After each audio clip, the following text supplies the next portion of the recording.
Hello à tous, bienvenue sur la chaîne Horizon Famille. On entend souvent dire des gens, des parents ou des proches, des membres de notre entourage, ou nous, des fois aussi évidemment, dire que les enfants nous testent, que les enfants nous cherchent, des fois dès la naissance ou bien à partir du moment où ils commencent à, vers 18 mois, 2 ans, 2 ans et demi, quand ils commencent à vouloir s'imposer, à vouloir réfléchir par eux-mêmes, quand ils commencent à pouvoir penser par eux-mêmes et donc à aller des fois à l'encontre de la volonté des parents.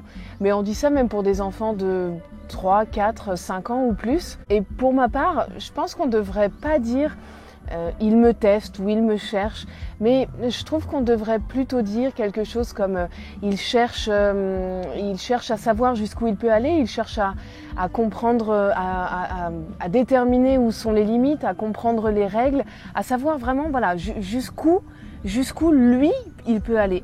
Alors tu vas dire je suis un peu tatillon sur les mots et tout ça, ok, mais je trouve que ça fait une grande différence psychologiquement d'aborder la chose sous cet angle-là, de se dire qu'il a besoin de savoir jusqu'où il peut aller. Parce que quand on dit « il me teste, il me cherche », il y a une notion de défi là-dedans, il y a une notion de conflit. Inconsciemment, on se met en conflit avec notre enfant. C'est sous-entendu « il me teste moi ». Et donc tu prends la chose un peu personnellement finalement quand ton enfant... je sais pas, fait des bêtises, qu'il franchit des interdits, qu'il respecte pas certaines règles, etc.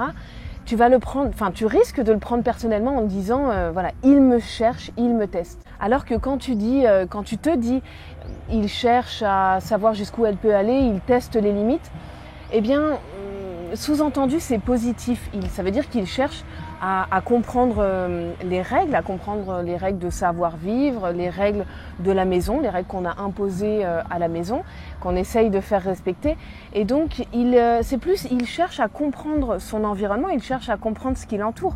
Parce que si tu vois ça comme ça, en fait, il n'en a aucune idée des règles et il apprend, il découvre au fur et à mesure. Il a besoin de temps aussi pour les intégrer. Donc parfois, il faut répéter sans cesse les mêmes règles. Mais c'est pas pour te tester toi et t'énerver toi, t'agacer toi. C'est pour lui, pour pouvoir intégrer ces règles, pour pouvoir les comprendre. Donc par exemple, mettons que tu lui as répété, je sais pas... 7 fois, 8 fois, 10 fois la règle de ne pas, de ne pas parler trop fort au restaurant par exemple, lui il a besoin de temps pour intégrer cette information et intégrer la règle. D'où l'importance de se répéter. Ça demande beaucoup de patience, mais à long terme ça paye parce qu'au bout d'un moment, notre enfant, à force d'avoir répété, à force d'avoir entendu cette règle, il va pouvoir l'intégrer en lui, la comprendre et puis la respecter du coup. La honte, dans cette vidéo, tu dois entendre des voix assez bizarres derrière la mienne. En fait, il y a un karaoké là, juste à côté de la maison qu'on loue ces temps-ci sur l'île de Bohol, donc aux Philippines.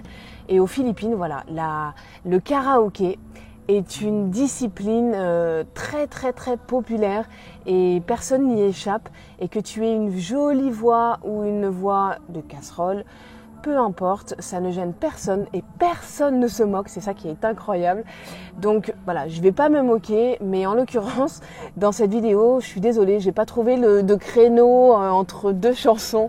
Donc voilà, ça va s'entendre un petit peu, je pense, derrière ma voix. Bon, j'espère que ça t'empêchera pas de te concentrer sur mon contenu. Bon, c'est pas grave, on fait avec.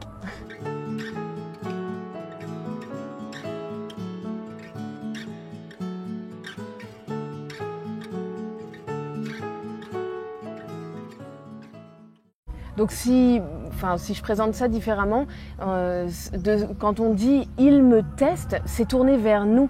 Et c'est prendre les choses personnellement en pensant qu'il veut faire ça pour nous nuire, pour nous embêter, pour nous agacer, pour nous énerver parce qu'il voit que ça marche. Alors que quand on dit « il veut tester les règles, il veut tester les limites », eh bien, c'est tourné vers l'enfant. Et c'est cette approche-là qui est fondamentalement différente. C'est tourner vers lui, c'est prendre en compte son besoin de compréhension, de comprendre le monde qui l'entoure, de comprendre les règles, de comprendre son environnement. Donc voilà, c'est cette toute petite nuance dont je voulais te parler dans cette vidéo, parce que je pense qu'elle est fondamentale dans notre approche, dans notre vision de l'éducation et de la relation avec notre enfant. Et ça change tout dans les conflits qui vont parfois s'installer, qui peuvent s'installer si on prend les choses à cœur et personnellement. Alors que si on est tourné vers notre enfant, on aborde notamment sa période d'opposition vers 18 mois, 2 ans, 2 ans et demi, complètement différemment. On n'est plus du coup dans l'opposition systématique, mais on est dans une approche où on recherche un peu plus l'harmonie, où on recherche à comprendre son besoin, à comprendre la manière dont lui fonctionne, aussi la manière dont son cerveau fonctionne pour grandir. Et ça vient nous aider à tout simplement installer une relation un peu plus épanouie, un peu plus harmonieuse, un peu plus sereine avec notre enfant. Pour finir cette vidéo, je t'invite à télécharger le guide gratuit que j'ai mis en ligne. C'est les 7 clés pour nouer une relation harmonieuse avec notre enfant, pour essayer de ne pas être en conflit systématique avec notre enfant, pour essayer d'avoir un quotidien un petit peu plus harmonieux, un peu plus épanoui, et pour instaurer une relation de confiance avec lui plutôt que d'être dans le conflit permanent qui nous fatigue, qui finalement fatigue aussi notre enfant, nous en tant que parents, qui vient nous épuiser et nous faire oublier tout le plaisir qu'on peut prendre dans la relation au quotidien avec lui. Donc je t'invite à télécharger ce guide en cliquant au-dessus de la vidéo ou sous la vidéo. Et c'est gratuit, tu rentres ton nom et ton email, comme ça je te l'envoie dans la foulée. Sur ce, je te souhaite une excellente journée. Au fait, je te montre quand même quelques images de Bohol parce que on a vu des coins super sympas sur cette île des Philippines.